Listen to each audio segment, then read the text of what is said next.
So I'm gonna make a cheeseburger with an Italian twist on it today. It's a L'Italiano burger.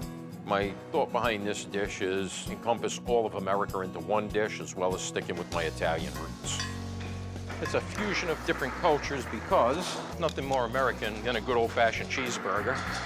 That encompasses everybody in this country, because first and foremost, we're Americans, and I put my Italian twist on it.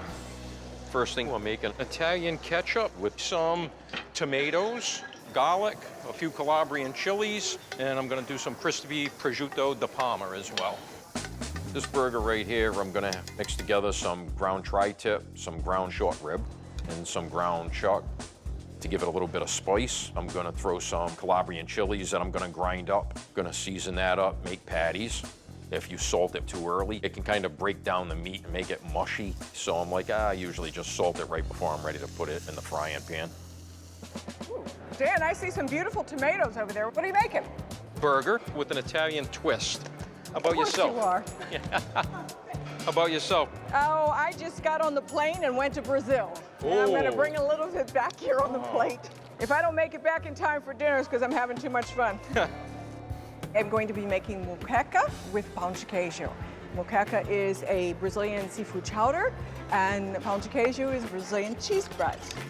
I did live in Brazil for 3 years, and the seafood dishes there were just something very different than what I was used to. Coming from the Chesapeake Bay, where we eat all kinds of fish, shellfish, and regular types of seafood. And I think that this will be a great way to showcase a fusion dish to share with the judges. In the moqueca, I'm going to be putting some scallops, a codfish, and some shrimp. After I went off to Brazil, I started incorporating the flavors in my style of cooking. Moqueca has palm oil or denji oil and chili peppers and coconut milk, but use the types of seafood I would use cooking out of the Chesapeake Bay. Just be chopping these, and I will marinate them for a little bit in lime and some herbs, salt. And these shrimp, give them a quick sear and save those to put in last. They have too pretty a flavor to just kind of get lost. I came in with the intention to just do what I know how to do and hope that I could do it within the time frame. Overall, I feel very pleased with where I am at this point in the competition. I feel proud to put this before the judges.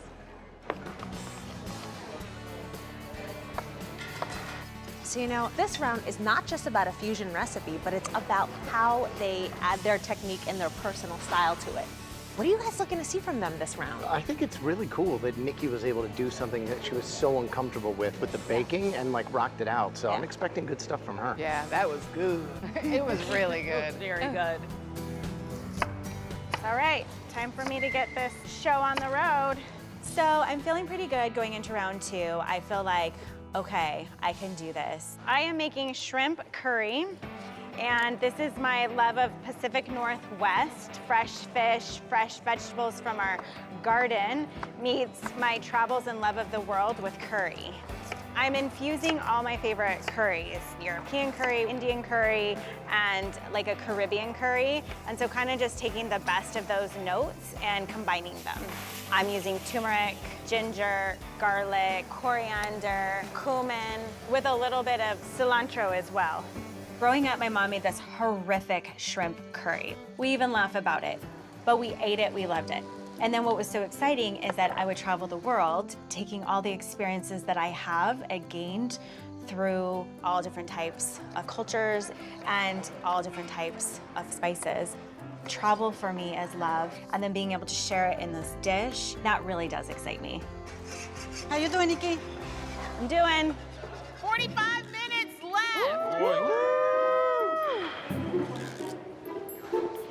Wow. I taste it, and I'm like, something is off. I may have put in 2 teaspoons of ground ginger instead of 1. The spices that are in the curry, it's off. What are you working on? So I'm making a shrimp curry, but I'm doing Indian meets Caribbean curry. Love it. Yes. But I taste the ground ginger, and I don't know how to offset that. I'm gonna go in for a little. Tell me what I need. A little bit of coconut milk will help you get there. It looks like you were using more of the coconut fat up top. but you know, adding in a little bit of that and then balance the rest out. And Okay. then of course, remember to add some acid at the end. So right now, all of the spices taste a little raw, so it needs to cook off a little bit. Okay, thank you. I'm listening to the judges to really hone in on these flavors. And then I add more coconut milk to try to kind of mute that flavor. And I turn up the heat for those flavors to kind of die off a little bit. And hopefully that would do enough.